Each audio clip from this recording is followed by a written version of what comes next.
Well, thank you so much for staying with us. Unfortunately, we had the Poultry Association of South Africa announce that they're very, very concerned about bird flu. We know that there has been an announcement by the government that they have, for now, put a moratorium on products coming from Brazil after contamination. There on the line with us is Director of Animal Health at the Department of Agriculture, Dr. Mpho Maja. Just to explain all of that to us, a very good evening to you, Dr. Maja. Thank you so much for your time. Good evening, and good evening to the listeners. I think the last time I spoke to you, we were speaking on swine flu. That must have been a while ago, but we're here again, as obviously this is seasonal. Dr. Maja, is there any concern that South Africans should have on the products that we are getting at the shelves? Are there any concerns that we should be putting out there? Absolutely not. With capitals and bold letters. What we normally do as veterinary services is we keep an eye on global disease situations. Avian influenza being one of the trade-sensitive diseases. As soon as a trade partner reports an outbreak, trade is suspended with that country. But we don't just suspend for products that are produced on the day. We normally count back 28 days before when that country say infection got into the country. Reason for 28 days is because according to the World Organization for Animal Health, avian influenza incubation period is 14 days. So it takes 14 days when a bird is infected before it shows clinical signs, before we can notice that it's sick. Got you. So we multiply that by 2. So product produced 28 days back cannot be imported into the country. So that's an additional safeguard measure. So let's just get clarity, because obviously there's been a suspension on live poultry, eggs, and other and frozen chicken. Is cooked chicken coming through from Brazil?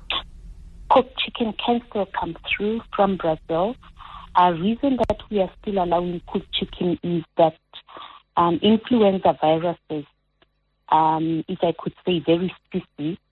Whenever they are subjected to heat, it destroys them. So cooked product will be safe to import. The virus will be destroyed. All right. So there would be no concern for products that are already pre-cooked coming from Brazil? Correct, unless they are contaminated after they have been cooked. I see but what you mean. We also have safeguard measures against that, yes. And maybe how do you manage that? Because essentially the issue of contamination and concern for people would be at a farm, for instance, those who are handling, the chickens themselves. Those would be the most people at risk. So for those who you're saying, unless if it's contaminated after the fact, how would that have been? So that would probably happen at a factory that cooks. Got you. If there, or maybe distribution. The product, where if their systems are not in line, in that cooked product gets mixed and crosses flows with raw products. So raw meat, before it gets processed, it contaminates, handled on the same surface. So that's basically what that cross-contamination, how it would happen. But for avian influenza, really, even if that happens, it's even a lower risk, because when that product arrives here, we are going to cook it anyway. Yeah. Obviously, a part of the reason why you have, some of the chicken, a lot of the chicken coming also from Brazil is because we have treaties with some of these countries. There's been clarity on the fact that, yes, other chicken will be coming from other regions of the world, but we'll also be getting chicken from local producers. Will this then affect the pricing of the chicken that we'll be getting at our shops? I would like to believe not. We still do import a large number of poultry from other markets. We produce our own. We've been very fortunate. This year we haven't experienced avian influenza outbreaks, so there's plenty of chicken that we locally produce that should patch that gap. The issue that has been raised by small farmers, and I don't know to what extent you've been exposed to this, but obviously you would know that on a station like ours, you would have those little concerns coming through, is that they themselves are concerned of birds coming all the way through, not necessarily chicken, but birds themselves, and the contamination coming all the way here. That they're not sure that there's a plan. When I spoke to you before, the Department of Agriculture has a system in place, but you have small farmers who are saying they don't feel like they've been, properly communicated with and well prepared for what may come. As the department and working also together with the Poultry Association, we always preach biosecurity. So what the small, even the big producers are concerned about with the migration of wild birds is that when they come from the north, that would be now in our coming spring, they could be bringing virus from Europe and the north hemisphere. So what we preach is that if your biosecurity is tight enough to prevent contact with wild birds, so make sure that your poultry, your chickens, are not having, or the wild birds don't have easy access into your poultry houses.